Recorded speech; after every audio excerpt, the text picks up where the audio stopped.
DD किसान, बदलते भारत की शान।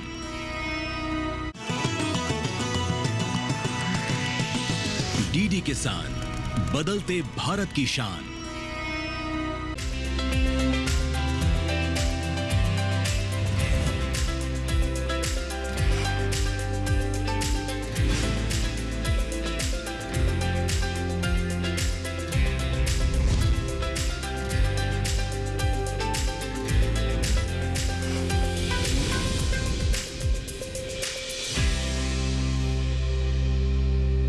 नमस्कार किसान भाइयों बहनों, दूरदर्शन किसान चैनल के कार्यक्रम सफल किसान में मैं अदिति शर्मा आप सभी का स्वागत करती हूं। हमारे इस खास कार्यक्रम सफल किसान में हम आपकी मुलाकात करवाते हैं कुछ ऐसे किसानों से जो सफलता के परचम को लहलहा रहे हैं। बता दें, आज के हमारे इस कार्यक्रम में मुलाकात करवाएंगे हम आपकी उत्तर प्रदेश के बिजनौर के नगीना तहसील के गाँव शरीफपुर में रहने वाले पंकज कुमार राणा जी से। अब हमारे सफल किसान की सफलता का अंदाजा इसी बात से लगाया जा सकता है कि उनके खेतों से जो उत्पाद मिलते हैं या फिर कहें जो उपज मिलती है, उनके वो उत्पाद तैयार करते हैं, उन्हें प्रोसेस करते हैं। प्रोसेसिंग जो भी प्रोडक्ट्स हैं उनकी बिकवाली अपने ब्रांड के नाम से वो करते हैं, जिसकी मांग लगातार बढ़ती ही जा रही है। तो फिर आइए इनकी सफलता का राज क्या है, उन्हीं से जानने के लिए रुख करते हैं गांव शरीफपुर का।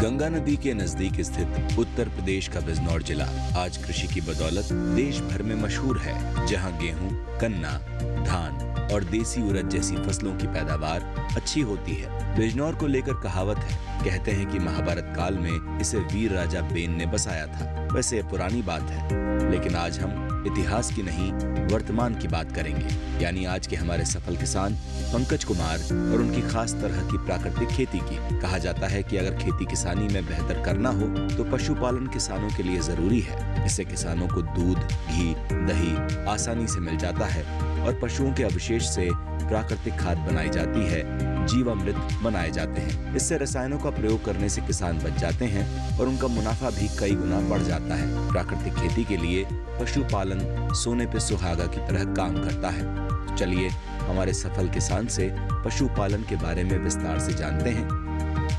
मेरे यहाँ पशुपालन का कार्य बहुत पुराना है, बहुत पहले से होता चला आ रहा है, जिसमें हमने कई नस्ल की गाय पाली हुई हैं।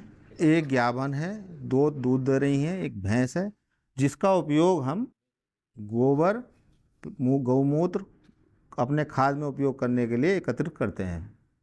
और जो दूध है वो अपने इस्तेमाल में लाते हैं। जो दूध एक्स्ट्रा होता है उसका घी, दही, मक्खन बना के अपने घर में यूज करते हैं। दूध लगभग हमारे पास हो जाता है 20 लीटर के आसपास हो जाता है। इस समय कम हो रहा है, एक गाय ब्याने वाली है और 10 लीटर के आसपास अभी भी हो रहा है। एक भैंस भी ब्याने वाली है, भैंस भी पालते हैं। गाय 4 हैं जो 2 दूध दे रही हैं और 2 गाभन हैं। मुख्य उद्देश्य गाय पालने का जो है वो हमारा कृषि से जुड़ा हुआ है, अपने शरीर से तो जुड़ा हुआ है, अपने यूज के लिए तो है, खेती के लिए भी इसका बहुमूल्य उपयोग है। उसके लिए हम इनसे गौमूत्र से, गोबर से जैविक खाद तैयार कर रहे हैं, जीवामृत बना रहे हैं, जो कि खेत में इससे स्प्रे द्वारा भी इसको डाल देते हैं, पानी चलाने पर उस नाली के द्वारा भी वहाँ कर देते हैं।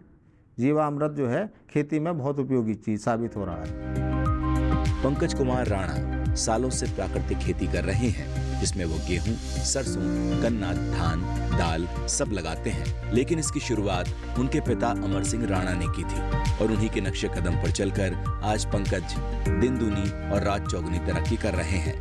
प्राकृतिक खेती से ही उनके और उनके परिवार में बड़ा बदलाव आया। पंकज आज अपने खेतों में जिस तरह से प्राकृतिक खेती कर रहे हैं, उससे उन्हें सालाना लाखों रुपए का मुनाफा हो रहा है। पशुपालन ने उनके लिए ये काम और भी आसान बना दिया।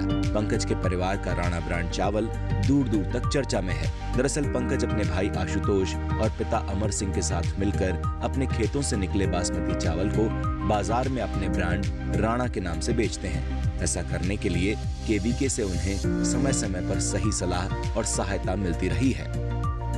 प्राकृतिक खेती कई वर्षों से कर रहा हूँ और जिसमें जो ज़रूरत पड़ती है हमें पशुपालक पालने की, तो उसमें हमने कई नस्ल की गाय पाली हुई हैं। उनका गौ मूत्र इकट्ठा करके, गोबर इकट्ठा करके उसका जीवामृत तैयार करते हैं और कई सारी चीज़ें उसमें मिला के उसका घोल बनाने के बाद उसको नाली के द्वारा हम इसमें छोड़ते हैं, स्प्रे के द्वारा भी इसको हम देते हैं। और जो है बासमती की, ये हमारी बासमती लगी हुई है जो प्राकृतिक रूप से तैयार है सारा धान। इसमें जो है कई प्रकार की वैरायटी हम लोगों ने लगा रखी हैं, जिसमें 1885 है, 1886 है, 1847 धान है और एक 1979 वैरायटी भी इसमें लगी है जो नई वैरायटी है। और जो है इसको हमने पिछले कई वर्षों से प्राकृतिक खेती को अपनाए हुए हैं और इसका हमें बड़ा बेनिफिट मिल रहा है अपने खाने के लिए। लोगों की डिमांड भी काफ़ी आ रही है, प्राकृतिक अनाज की जो है डिमांड बढ़ रही है। राणा परिवार से प्राकृतिक उत्पाद खरीदने के लिए लोग दूर दूर से आते हैं। अच्छी उपज के लिए पंकज खास ख्याल रखते हैं फसल चक्र का और फिर उसी हिसाब से खेतों में वो बुआई करते हैं। पंकज सिर्फ अपने ब्रांड का चावल ही नहीं बल्कि गन्ने से निकला प्राकृतिक गुड़ बनाकर बाजार में अच्छे दामों में बेचते हैं। उच्च गुणवत्ता और शुद्ध उत्पाद बनाने के लिए पशुपालन करना जरूरी है। किसान पशुपालन की अहमियत बखूबी समझ चुके हैं और इसके लिए जागरूक हो रहे हैं। इससे जीवामृत, बीजामृत, अग्नियास्त्र बनाकर खेतों में डालने से फसल तो अच्छी मिलती ही है, भूमि और फसल केमिकल रहित भी रहती है। पंकज के छोटे भाई आशुतोष कैसे फसल चक्र का ध्यान रख फलों की खेती करते हैं, सुना जाना चाहिए। मेरे फादर, मेरे भाई और हम खेती का कार्य करते हैं, जिसमें भाई अनाज और सब्जियां कार्य देखते हैं और मैं बागवानी का देखता हूँ। लगभग 1 हेक्टर बाग हमारे पास है जो खेत के पास से जुड़ा हुआ है। उसमें तरह तरह की वैरायटियाँ हैं, दशहरी, आम्रपाली, लंगड़ा, चौसा, फजरी, कुसनारा और भी बहुत वैरायटियाँ हैं जिनकी मैं देख रेख करता हूँ, मैनेजमेंट करता हूँ। और सारा बागवानी प्राकृतिक ढंग से करते हैं हम। दवाइयों का निदान हुआ या बीमारियाँ हुई जो भी हुई प्राकृतिक ढंग से करते हैं। कोशिश में लगे हुए हैं जो कर रहे हैं और ज़्यादा करने की। उसमें अनार का पौधा हुआ, केला और मौसमी, नींबू, ये हम अपने घर के खाने के लिए करते हैं जो प्राकृतिक रूप से करते हैं, गो आधारित करते हैं इसमें। और केवी के डॉक्टर द्वारा इसमें सलाह मशवरा मिलता रहता है, परामर्श मिलता रहता है। उनके द्वारा जो भी शिकायत या समस्या आती है जाते हैं, वो परामर्श देते हैं, उसका निदान हम करते हैं प्राकृतिक ढंग से। कृषि और पशुपालन दोनों ही भारत की आर्थिक संरचना और ग्रामीण जीवन का अभिन्न अंग है। कृषि न केवल भोजन और कच्चे माल की आपूर्ति करती है बल्कि ग्रामीण क्षेत्रों में रोजगार का मुख्य स्रोत भी माना जाता है।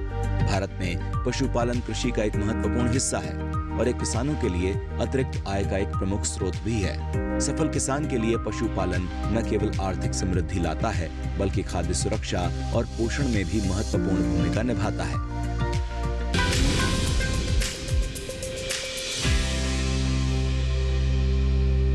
किसान भाइयों बहनों, कार्यक्रम में फिलहाल वक्त हो चला है एक छोटे से ब्रेक का। आप कहीं मत जाइए। ब्रेक के बाद हम जानेंगे कि हमारे सफल किसान पंकज कुमार राणा जी कैसे बड़े लेवल पर प्राकृतिक खेती करके मोटा मुनाफा कमा रहे हैं। बने रहिए दूरदर्शन किसान पर, देखते रहिए कार्यक्रम सफल किसान।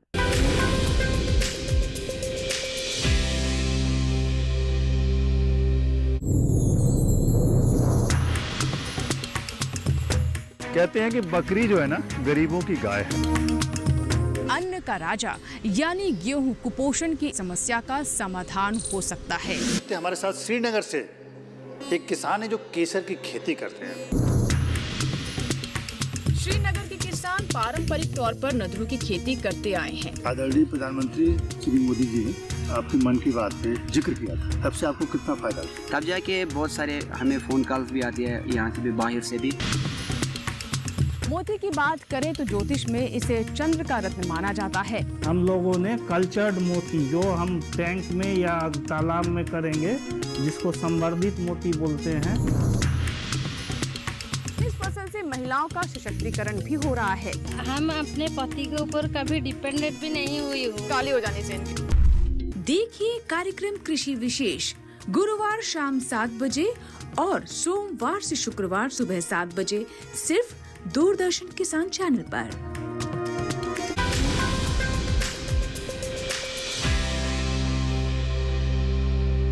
ब्रेक के बाद दूरदर्शन किसान चैनल के कार्यक्रम सफल किसान में आप सभी का फिर से स्वागत है। आइए कार्यक्रम को आगे बढ़ाते हैं, रुख करते हैं एक बार फिर से हमारे सफल किसान पंकज कुमार राणा जी का। जानते हैं कि किस तरह से वो बड़े स्तर पर प्राकृतिक खेती कर रहे हैं, मोटा मुनाफा कमा रहे हैं, आखिर कौन सी तकनीक को वो अपनाए हुए हैं।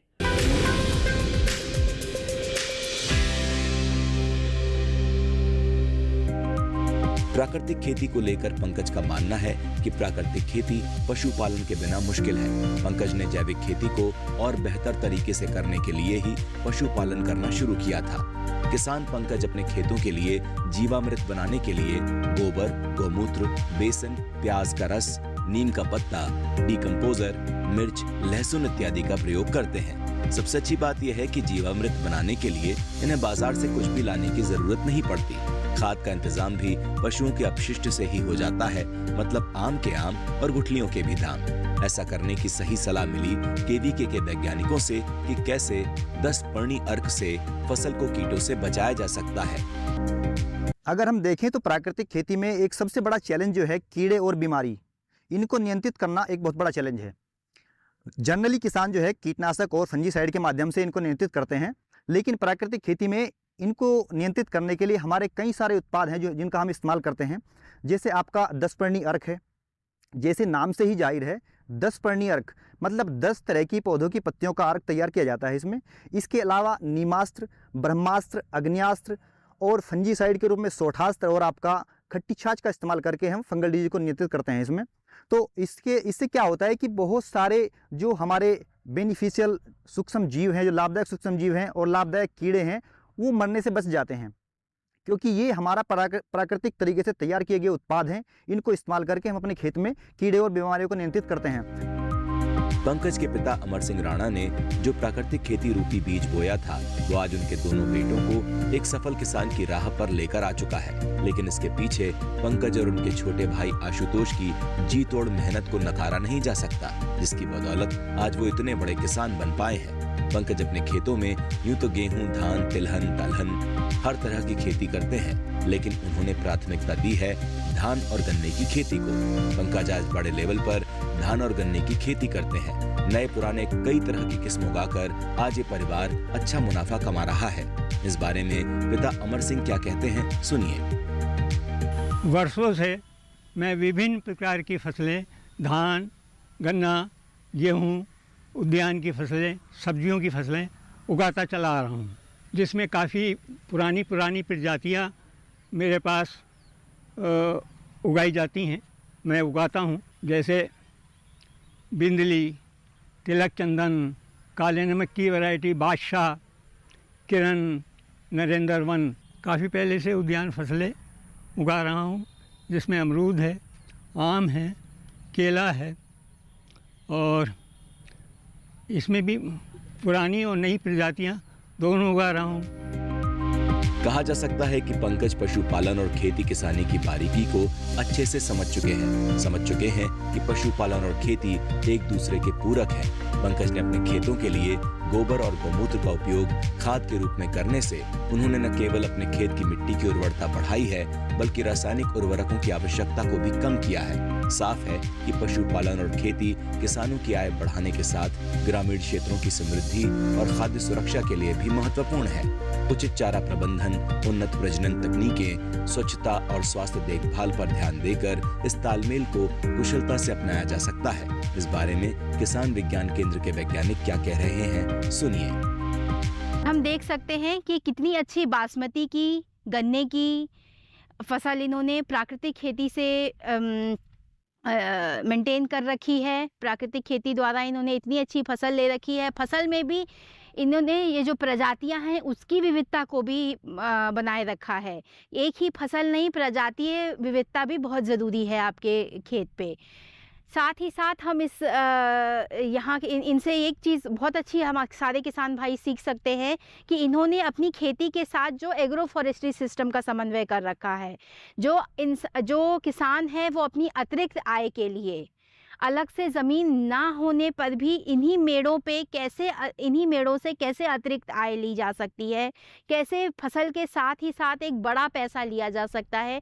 किसान की भी रोज़मर्रे की अपनी ज़रूरतें होती हैं जिन्हें पूरा करने के लिए पैसों की ज़रूरत होती है। जब फसल कटती है वो तो एक निश्चित पैसे होते हैं, लेकिन कुछ बड़े कामों के लिए किसान को भी बड़े पैसों की ज़रूरत होती है। तो आप इन पेड़ों के, जो कि अलग से कोई ज़्यादा लागत नहीं ले रहे हैं, ना आपकी भूमि ले रहे हैं, तो एग्रो फॉरेस्ट्री सिस्टम से आप अच्छा मुनाफा ले सकते हैं और किसान भी हमारा समृद्ध है और आगे भी होता रहेगा इन सिस्टम का प्रयोग करके। पंकज ने अपनी कड़ी मेहनत और लगन की बदौलत आसपास के गांव में भी अपना नाम रोशन किया है। खेती में अपनाई गई विविधता और फसल चक्र का सही पालन करने के लिए आज वो दूसरे किसानों के सामने नई मिसाल बनकर उभरे हैं। पंकज आज के दौर के उन किसानों में से एक है जो अपने मुनाफे के साथ पर्यावरण के बारे में भी सोचते हैं और प्राकृतिक खेती करने में भरोसा रखते हैं।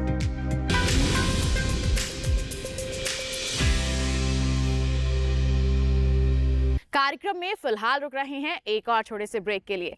आप कहीं मत जाइए। ब्रेक के बाद हम जानेंगे कि कैसे क्षेत्र में केवीके अहम भूमिका निभा रहा है। जी हां, कृषि विज्ञान केंद्र द्वारा ग्रामीणों को और साथ ही साथ हमारे किसान भाइयों बहनों को किस तरह से प्रोत्साहित किया जा रहा है। बने रहिए दूरदर्शन किसान पर, देखते रहिए कार्यक्रम सफल किसान।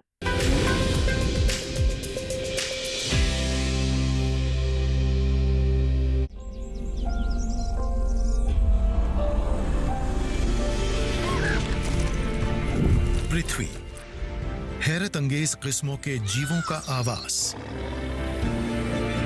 लाखों तरह की वनस्पतियां, कीट और पक्षियों का घर। हो रहा जलवायु परिवर्तन हम सभी के लिए चुनौती बन गया है।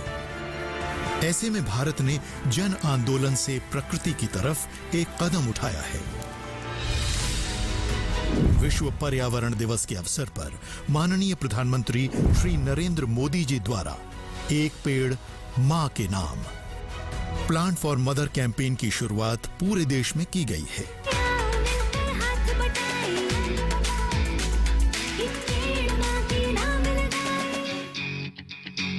धरती करे पुकार, देखिए हर शनिवार रात 10:30 बजे डीडी नेशनल पर।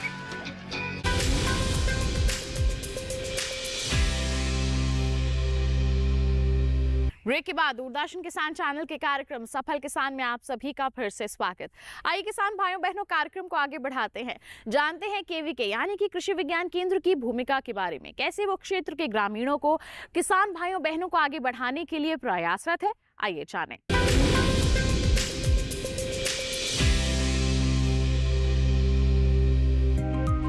केवीके यानी किसान विज्ञान केंद्र देश के किसानों के फायदे के लिए लगातार काम करते हैं, जिनके मार्गदर्शन से हजारों लाखों किसान बेहतर तरीके से खेती किसानी कर पाते हैं। देखा जाए तो कृषि विज्ञान केंद्र किसानों के लिए किसी वरदान से कम नहीं, क्योंकि इन्हीं की मदद से किसान कृषि संबंधी वैज्ञानिक गतिविधियों से जुड़ पाते हैं। कृषि को बढ़ावा देने के लिए देश के हर ग्रामीण जिले में कृषि विज्ञान केंद्र बनाए गए हैं, जो किसानों और उद्यमियों को स्थानीय भाषा में खेती बाड़ी के हर पहलू के साथ साथ आवश्यक प्रशिक्षण देने का काम करते हैं। यहाँ के वैज्ञानिक कैसे पंकज जैसे दूसरे किसानों को सही सलाह देते हैं, सुनिए। हम लोग आए हैं श्री पंकज सिंह राणा के खेत में आए हुए हैं। दशपर्णी अर्क का इन्होंने बहुत बढ़िया बना रखे हैं घर पर। दशपर्णी का अर्क का इस्तेमाल करते हैं और दशपर्णी अर्क बनाने के लिए इन्होंने 10 तरह की पत्ती लेते हैं और जो पत्ती वो लिया जाता है जिसमें कि गाय या भैंस जो है उस पत्ती को न खाती हो। जैसे कि अमरूद की पत्ती ले लेते हैं, धतूरा ले लेते हैं, नीम ले लेते हैं, करंच ले लेते हैं। इस तरीके की पत्ती को इकट्ठा करके और इसी एक ड्रम में डालकर और उसमें 200 लीटर पानी डालकर इस पत्ती को जो है छोड़ देते हैं और जब पत्ती सड़ जाती है इसके बाद जो है गौमूत्र भी मिलाया जाता है और मिलाने के बाद जो है खेतों पर इसका छिड़काव किया जाता है। जैसा कि हम सभी लोग कृषि विज्ञान केंद्र के उद्देश्यों की पूर्ति के लिए कि गाँव में कैसे रोजगार बनाया जाए, कैसे आत्मनिर्भर बनाया जाए लोगों को, तो इस कड़ी में हम लोगों ने, हमारे कृषि विज्ञान केंद्र ने, हम सभी लोगों ने मिल करके जनपद के किसानों को बासमती धान की तरफ प्रेरित किया और उसमें भी प्राकृतिक खेती की तरफ, क्योंकि प्राकृतिक खेती रहेगा तो लागत कम आएगी, लागत कम होगा जब तो अच्छी गुणवत्ता होगी, जब गुणवत्ता अच्छा होगा तो उसका मार्केट में रेट अच्छा होगा। तो हमारे जो भी प्रगतिशील किसान, जैसे हम आज जहाँ बैठे खड़े हैं पंकज राणा जी के यहाँ, इन्होंने सारा प्राकृतिक बासमती धान लगा रखा है, गन्ना भी प्राकृतिक लगा रखा है, सारी फसलें इनकी प्राकृतिक होती है। तो प्राकृतिक जो धान होता है उसका चावल बेच करके मुनाफा कमाया जा सकता है। यानी कि हम लोगों ने इनको तकनीकी बताई कि आप जो है सीधे धान ना बेच करके चावल बेचने का काम करिए। अपने ब्रांड के राणा ब्रांड करके बासमती के चावल बेचना शुरू कर दिया। साथ ही साथ जब लागत कम हुई और इनकम ज़्यादा होने लगी। केवीके के वैज्ञानिक किसानों को किस्मों के बीजों से अवगत कराते हैं और उन्हें खेती करने का सही तरीका समझाते हैं। केवीके से मिली सलाह और मार्गदर्शन के जरिए ही आज पंकज अपने खुद के ब्रांड का चावल बाजार में बेच रहे हैं। केवीके के वैज्ञानिक बीज उत्पादन पर खास ध्यान देते हैं, जिससे किसानों को उच्च गुणवत्ता वाले बीज मिले, जिससे किसान अच्छी फसल से मोटा मुनाफा कमा सके। हमारे सफल किसान पंकज को भी इन्हीं से सलाह मिली है और आज वो समाज में प्रेरणा स्रोत साबित हो रहे हैं। इन्हें देख आसपास के किसान भी प्रेरित हो रहे हैं और अपनी आय में वृद्धि कर रहे हैं। पंकज दूसरे किसानों को रोजगार देने के साथ क्या सलाह दे रहे हैं, सुना जाना चाहिए। खेती का काम इस तरह का है, इससे हम अपना तो जीविका चला ही रहे हैं। हम अपने आसपास में जो मजदूर रहता है, मजदूर वर्ग है, उसको भी काफ़ी काम हमारे पास से मिलता है। जैसे धान की रोपाई का समय था, करीब 30 से 35 लेबर ने काम किया हमारे पास। उसके बाद निराई का समय है तो 20 से 22 लेबर काम कर रही है। उसके बाद फिर कटाई का समय आएगा तो फिर 20 से 25 लोगों को हम काम देंगे। तो उन लोगों की भी जीविका हमारे से चलती है और वो लोग भी खुश हैं, संतुष्ट हैं। और दूसरा ये है कि जहाँ तक युवाओं का सवाल है, युवाओं को जो है इस चीज़ से जुड़ना चाहिए। गवर्नमेंट हमारी इस बात पर काफ़ी प्रोत्साहित कर रही है, काफ़ी ध्यान दे रही है। और हमारा भी कहना है, अपनी नौकरी को चक्कर में ना पड़ के अगर खाली व्यक्ति है तो अपने काम पे ध्यान दे और इसके साथ में मुर्गी पालन करे, पशुपालन करे, सुअर पालन करे। बहुत सारे ऐसे काम हैं जो अगर मेहनत करे आदमी तो सक्सेस हो सकता है। वैसे सफल किसान पंकज की पूरी कहानी जान इतना तो समझ आ ही गया होगा कि खेती के साथ पशुपालन सभी लिहाज से फायदे का सौदा है, लेकिन इनमें सबसे बड़ी समस्या आती है इसे सुचारू रूप से व्यवस्थित करने की, जिसके लिए हमेशा तत्पर रहना पड़ता है। इसकी देखरेख करनी पड़ती है, तभी जाकर किसान को उसकी मेहनत का असली फल मिलता है। खेतों के साथ पशुओं की सही देखभाल से ही उत्पादन और उससे होने वाले फायदे को सुनिश्चित किया जा सकता है। मतलब अगर किसान खेती को खेती के रूप में न देखकर इसे व्यवसाय के रूप में देखे तो खेती किसानी से किसान खुद तो अच्छी आमदनी लेगा ही, दूसरों को भी रोजगार देने का जरिया बन सकता है।